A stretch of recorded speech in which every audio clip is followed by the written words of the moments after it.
In today's stories, we follow 5 people who were eaten alive during safari trips. From a Finnish backpacker camping in lion territory to a travel influencer stalked by a leopard in Tanzania. But our journey begins where a boy stood at the water's edge, completely unaware of nature's most patient predators. It was August 14, 2016, and the Mara River churned with thousands of wildebeest bodies as the Great Migration reached its violent crescendo. The air hung thick with dust and the bellowing of desperate animals, while beneath the brown water, ancient predators waited with patience. 9-year-old Tobias Mwangi was the only child of Daniel and Ruth Mwangi, both mid-level government clerks. The boy was small for his age, barely 70 pounds, with thick framed glasses. His teachers at a Nairobi primary school described him as unusually quiet. The family had hired 26-year-old guide Japheth Ola Kiroti in only his second season, eager to impress and secure 5-star reviews. He promised Daniel secret viewing spots beyond other tourists' reach and drove the Mwangi's Land Cruiser off designated roads, down a narrow track to a river bend where wildebeest slowed under a predator's watch. Nile crocodiles can grow up to 18 feet long and weigh over 1,600 pounds, with a bite force among the strongest of any animal on Earth.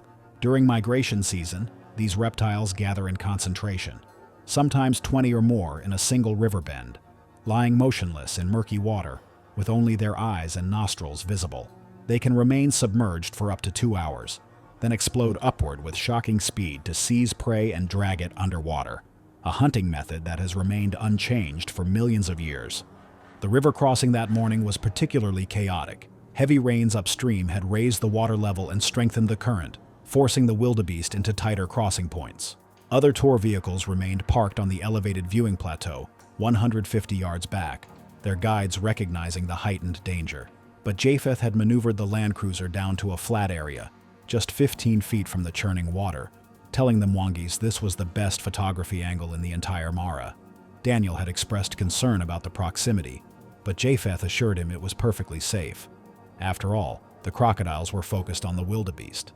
Tobias had climbed onto the vehicle's roof rack designed to hold luggage and light equipment, not passengers for a better view, camera clutched in both hands. Ruth held his legs to steady him, while Daniel filmed with their video camera. Several wildebeest, panicked by the current and the snapping jaws in the water, had veered from the main crossing and were now thrashing through the shallows directly in front of the Mwangis's position. The noise was tremendous. Splashing, bellowing, the crack of colliding bodies. In the chaos, Tobias leaned forward for a closer shot. The roof rack, already weakened by rust that Japheth had failed to notice during his cursory vehicle inspection, gave way with a sharp metallic snap. Tobias pitched forward, his mother's grip on his legs slipping after a sudden jolt from a wildebeest bumping the vehicle and a surge of water against the tires as the metal collapsed. He fell 8 feet, landing in knee-deep water at the river's edge, directly in the path of the fleeing wildebeest. For perhaps 3 seconds, Tobias was visible in the shallows, struggling to stand in the muddy bottom, his glasses knocked from his face. Ruth screamed and lunged from the vehicle. Daniel ran toward his son, the camera still running.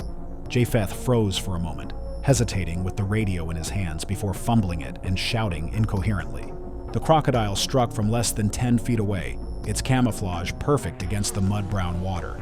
The animal was later estimated at 14 feet long, likely weighing close to 1,200 pounds.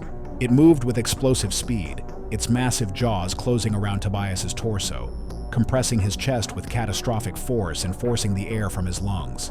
The boy made no sound as shock and compression robbed him of breath, and the crocodile's momentum carried them both backward into deeper water. Ruth had entered the river up to her thighs when Daniel grabbed her, physically dragging her back. Japheth was now out of the vehicle, shouting into his radio. Beneath the surface, the crocodile began a violent rolling motion used to disable and dismember prey. In the opaque water, the struggle was likely brief, Tobias's small body unable to withstand the combined trauma and loss of air. Death occurred within moments as the animal submerged him completely. Japheth's distress call reached the main ranger station. 2 ranger vehicles and a wildlife service rapid response team arrived within minutes. By then, there was nothing to attempt but body recovery. Ruth had collapsed and required sedation. A dive team located Tobias's remains 3 hours later, wedged beneath a submerged log 80 yards downstream. The recovery report noted massive trauma to the chest and abdomen, consistent with crocodile predation, with several ribs completely crushed and the left arm severed. The medical examiner's report stated that death was likely instantaneous, or within seconds, due to severe thoracic trauma followed by rapid drowning. Japheth lost his guide license and faced criminal negligence charges for operating off designated roads and positioning clients in a known danger zone. Ruth required psychiatric hospitalization for acute trauma and never returned to work. Yet even as a child's future was cut short by a death roll, just 1 year earlier on the Serengeti, a traveler had crawled into a poorly staked tent for the night, her budget safari bringing her within feet of the pride that had been silently circling the camp. It was June 3rd, 2015, and the Serengeti stretched endlessly under a moonless sky, its vast plains holding dangers that Elina Korhonen would not survive to understand. Elina Korhonen, 27, had been traveling through East Africa for 6 weeks when she arrived in Tanzania. A graphic designer from Helsinki, she had saved for 2 years to make the trip, but a stolen wallet in Nairobi had depleted her budget faster than anticipated. When her funds ran low, she found a budget safari operator through a hostile notice board, an unlicensed outfit charging a fraction of what legitimate companies demanded. Licensed safaris camped in secured zones with fencing, rangers, and strict protocols. Elina's budget operator ignored these rules, setting up in high predator areas. Inexperienced, she trusted his assurances, unaware that the Serengeti's apex predators regularly patrolled the territory. African lions are the continent's most formidable social predators, with males weighing up to 420 pounds and females around 280 pounds. Their bite force is capable of inflicting catastrophic trauma to the neck and airway. Lions typically hunt at night, using coordinated group tactics and remarkable stealth despite their size. That evening, the operator established camp in an open area with scattered acacia trees. No perimeter fencing was erected. The tents, cheap canvas structures with aluminum poles, were anchored with basic stakes that barely penetrated the hard ground. As darkness fell, the guide built a small fire, but retired to his vehicle parked roughly 40 yards away, where he slept in the locked cab. Elina and 4 other travelers were left in their individual tents with minimal instruction beyond keeping food stored and zippers closed. The temperature that night was oppressive, hovering near 85 degrees Fahrenheit even after sunset. Speculation was that Elina partially unzipped her tent door for ventilation, leaving a gap of approximately 6 to 8 inches. Around midnight, several campers heard vocalizations in the distance, the deep, resonant roars that lions use to communicate across their territory. The guide later told investigators he had called out asking if everyone had sealed their tents. He received no response and fell back asleep. At approximately between 2:30 and 3 a.m., 2 lionesses approached the camp. They had been likely drawn by lingering food odors and human scent from the campsite. The larger female, weighing an estimated 260 to 300 pounds, investigated the perimeter of Elina's tent first. Within seconds, the lioness forced her head through the gap, widening it by pushing against the fabric with her shoulders. The tent material tore with a sharp ripping sound. Elina woke as claws, curved and built for gripping and holding prey, tore through the canvas wall beside her sleeping bag. She managed one piercing scream before the lioness lunged forward, jaws clamping onto her neck and jawline with crushing force. The bite was violent and destabilizing rather than surgically precise. Lions instinctively target the head and neck of prey, using powerful shaking motions to subdue and incapacitate. Elina's scream cut off abruptly as her airway was compromised and she was dragged downward. As the lioness repositioned her grip, the second lioness rushed in from the opposite side of the tent, raking claws across Elina's torso and abdomen, tearing through skin and muscle as the fabric collapsed inward. One traveler, sleeping in the nearest tent 30 feet away, heard the scream followed by frantic tearing sounds and deep, sustained growling. He unzipped his tent flap cautiously, concerned and confused by what was happening, filmed on his phone from a low angle. The recording captured only fleeting silhouettes and blurred motion, providing context for the attack. By starlight and brief movement, the footage could make out the silhouette of a large lioness dragging Elina's body out of the collapsed tent. Her limbs jerked sporadically, consistent with involuntary muscle contractions rather than conscious movement. Blood darkened the ground beneath her, visible as irregular shadows spreading through the grass. The larger lioness maintained her grip near Elina's head, and dragged her roughly 10 to 15 yards from the tent into more open ground. Other campers remained frozen in their tents, hearing prolonged growling, snapping, and the sounds of tearing as the lions fed. The noises continued intermittently for 30 to 40 minutes before falling silent. The guide emerged from his vehicle and discovered the scene.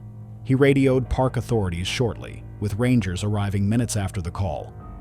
They found Alina's remains partially consumed, with catastrophic trauma to the neck, chest, and abdominal cavity.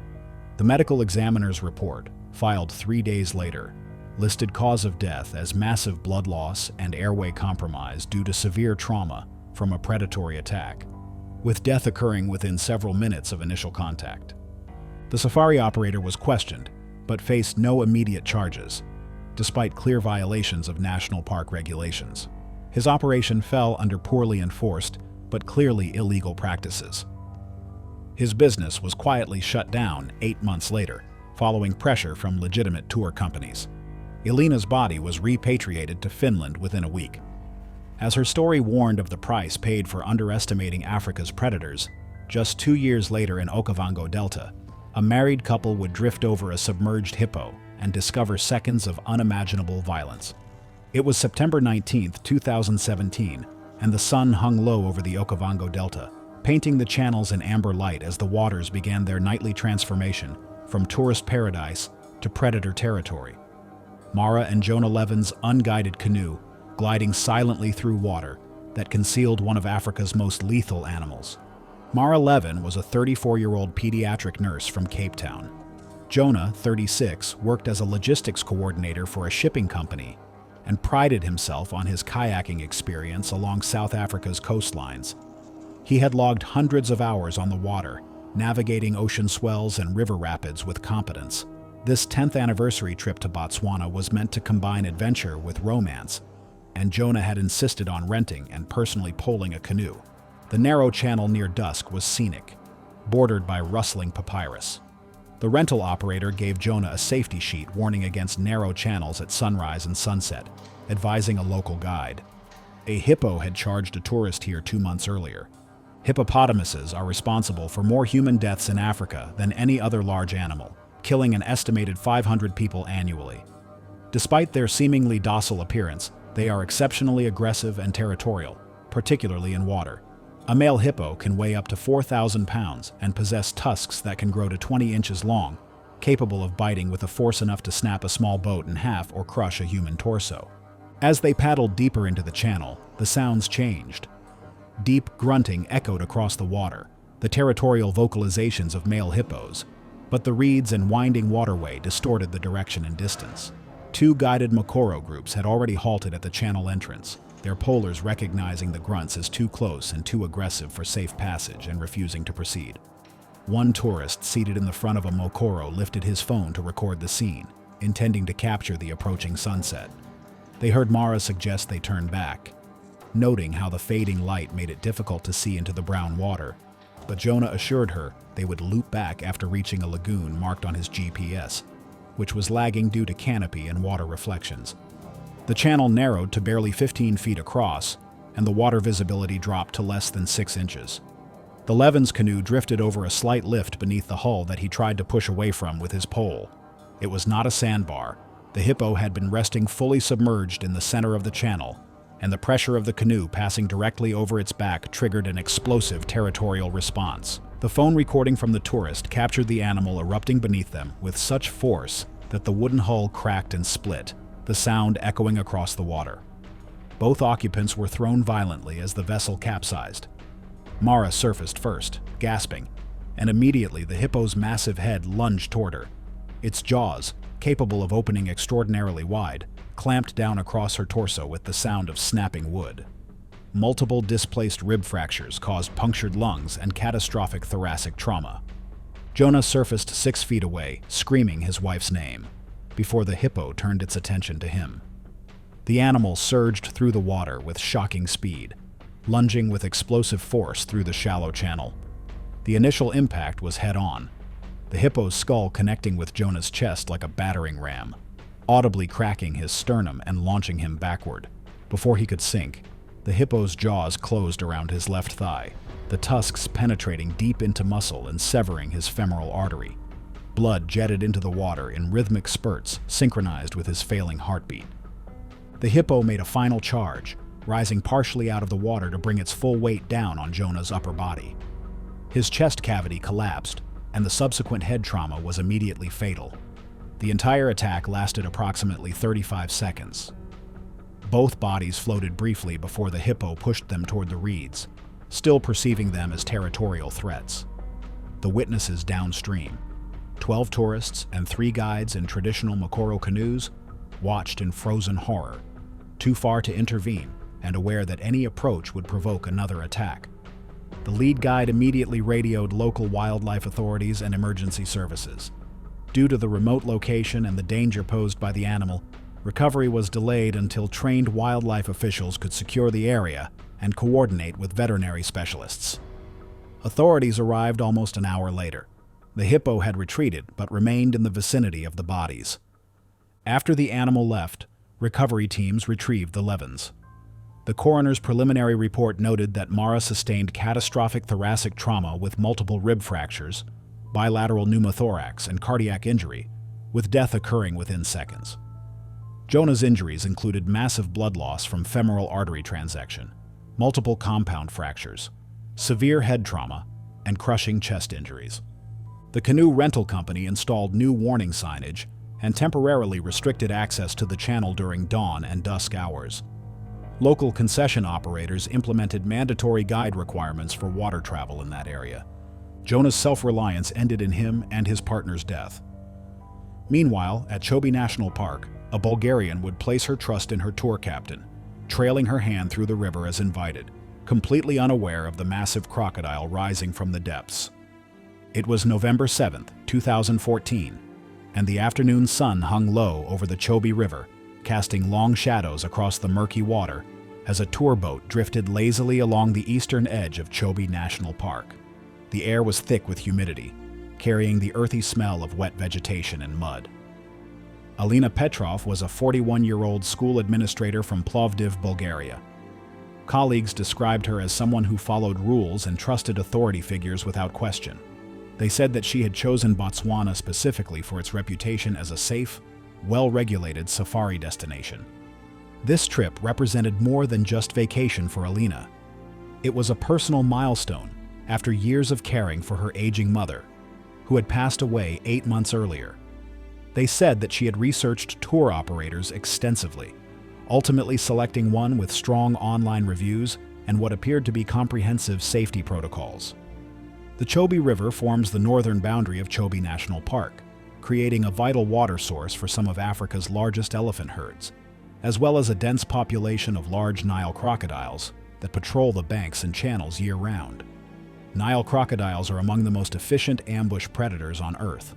They can lunge from the water with explosive speed, launching several feet vertically and forward in a fraction of a second, and their conical, serrated teeth are designed not to chew but to grip and hold, allowing them to drag prey and perform the devastating death roll that dismembers and drowns victims. The tourboat captain had been operating river tours for 6 years without incident. That afternoon, he knowingly deviated from standard safety briefings by allowing his 8 passengers to trail their hands in the water, claiming the crocodiles in this particular stretch of river were well-fed and uninterested in humans. Several passengers questioned this practice, noting they had been warned at their lodge that morning never to touch the river water. The captain dismissed their concerns with a laugh, framing the warnings as exaggerated rules meant to scare tourists rather than real danger. The water visibility was particularly poor that day due to recent rains upstream, creating ideal hunting conditions for crocodiles, which rely on murky water and low visibility to approach prey unnoticed.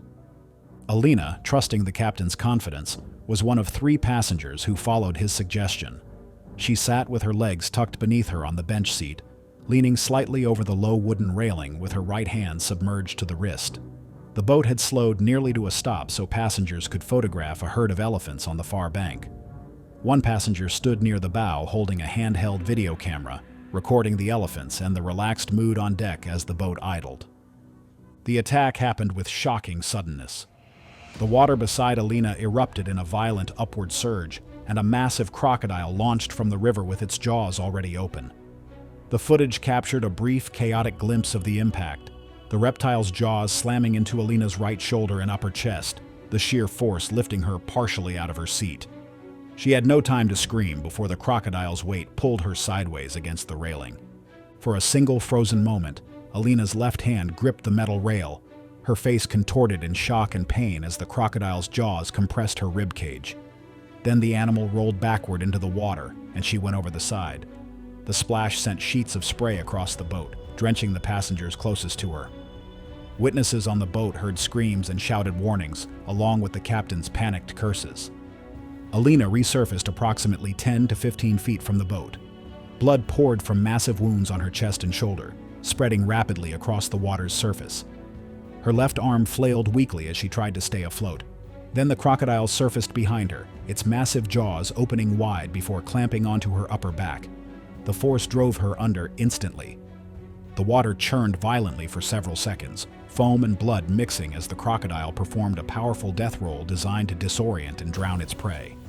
Then, with horrifying abruptness, the turbulence stopped. The water settled into widening ripples, leaving only a drifting cloud of red. The captain radioed park authorities, his voice shaking so badly that rangers initially struggled to understand him. Armed rangers arrived approximately 35 minutes later from the nearest river station, finding the tour boat anchored several hundred yards downstream, its passengers huddled in the center deck, some weeping, others sitting in stunned silence. Alina's body was recovered the following afternoon, snagged on submerged roots nearly 3 miles downstream, a distance attributed to strong river currents and post-flood conditions. The coroner's report, issued 3 days later, noted massive trauma to the chest and spine consistent with Nile crocodile predation, with death likely occurring within minutes of submersion due to catastrophic blood loss and drowning. Park officials identified the responsible crocodile as a large male measuring approximately 16 feet in length, an unusually large but well-documented size for the region, believed to have been displaced from its usual territory by seasonal flooding. The boat captain was suspended pending investigation, with authorities later stating that no criminal prosecution was filed. As the river claimed another victim whose misplaced trust proved as deadly as any predator, in Tanzania, a young travel influencer pitched his illegal camp in leopard territory, his time-lapse camera positioned to capture raw wilderness footage. It was May 22, 2018.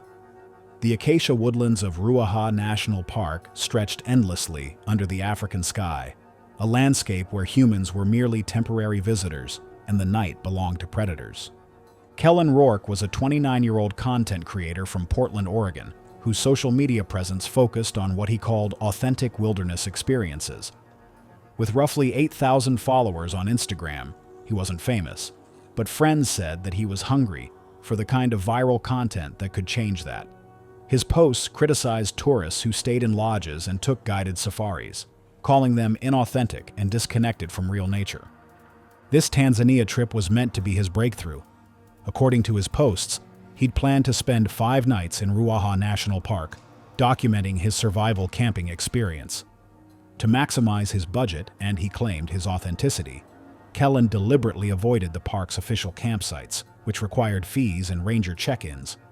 Instead, he'd hiked 3 miles off designated trails to establish an illegal camp in a dense thicket near a seasonal riverbed. He'd brought 2 cameras, one handheld for daytime filming, and one infrared motion-activated camera mounted to a tree approximately 4 feet off the ground, configured for continuous nighttime recording, hoping to catch footage of wildlife passing through. However, Kellen either didn't know or chose to ignore that leopards are among Africa's most efficient predators. These solitary hunters can weigh between 130 and 180 pounds and possess crushing jaw strength capable of collapsing a human windpipe under direct pressure. Unlike lions, which hunt in groups, leopards are ambush predators that rely on stealth and the cover of darkness. They can drag prey twice their body weight up trees and move through dense vegetation without making a sound. That evening, Kellen had filmed himself setting up camp, narrating about embracing the raw wilderness without barriers or false security. He'd deliberately chosen not to build a fire, arguing that artificial light disrupted the natural experience. His dinner consisted of dried fruit and canned beans, the empty can and food scraps tossed near the edge of camp rather than properly stored. As dusk settled, he'd noticed fresh tracks in the sandy soil near the riverbed. Large paw prints pressed deep into damp ground where the animal had shifted its weight, and said that he hoped to film it. Just before full darkness, Kellen heard a series of coughing grunts echoing from somewhere in the thicket, the distinctive territorial call of a leopard. He recorded the sound on his phone, whispering excitedly about how close wildlife was to his camp. What he didn't realize was that leopards vocalize to warn competitors and mark territory. The calls he heard suggested a predator already aware of his presence. As temperature dropped, Kellen climbed into his sleeping bag without securing his tent flaps, wanting unrestricted footage of the campsite for his overnight recording setup. He set both cameras recording, the infrared camera aimed at the clearing and his handheld camera placed inside the tent facing outward. The infrared footage, recovered later by park authorities, showed the attack unfolding with horrifying clarity. At 4:47 a.m., a large male leopard appeared at the edge of the frame, its movements fluid and silent. For nearly 8 minutes, the footage captured the leopard making repeated passes in and out of frame, circling the camp and pausing frequently to assess the area. Its head lowered repeatedly toward the food scraps, investigating the scent. At 4:55 a.m., the leopard approached Kellen's tent. The footage showed the animal's head disappearing into the open tent flap. Seconds later, violent movement erupted, the tent collapsing partially as the leopard dragged Kellen from his sleeping bag. The handheld camera inside the tent, knocked sideways, continued recording. The audio captured fabric tearing, a wet crushing sound, and Kellen's attempts to scream, cut short almost immediately. The leopard had delivered its signature killing bite, clamping powerful jaws around Kellen's throat, causing catastrophic trauma to the trachea and nearby blood vessels. This technique, perfected over millennia, causes rapid blood loss and loss of airflow in seconds. The infrared footage showed Kellen's body being dragged across the clearing, his arms moving weakly for approximately 15 seconds before going still. The leopard pulled him nearly 30 yards from the tent, moving with the effortless strength these predators are known for. The animal paused briefly, tugging at the body as if attempting to reposition it, before beginning to feed, starting with the soft tissue of the abdomen and thighs, typical behavior for big cats consuming large prey when immediate concealment is not possible. Park rangers conducting routine anti-poaching patrol discovered the campsite at 2:15 p.m., approximately 9 hours after the attack. The senior ranger immediately radioed for backup and medical services, though it was obvious no medical intervention could help. The coroner's preliminary report noted catastrophic trauma to the throat and neck, with the trachea completely severed. Massive hemorrhaging had occurred from the carotid artery. Post-mortem predation had resulted in significant tissue loss from the torso and upper legs. The incident was logged internally, but deliberately not publicized to avoid encouraging similar behavior from other adventure seekers. Kellen's family was notified through the authorities, and his body was repatriated after identification through dental records. Thanks for watching. If you like these stories, click here.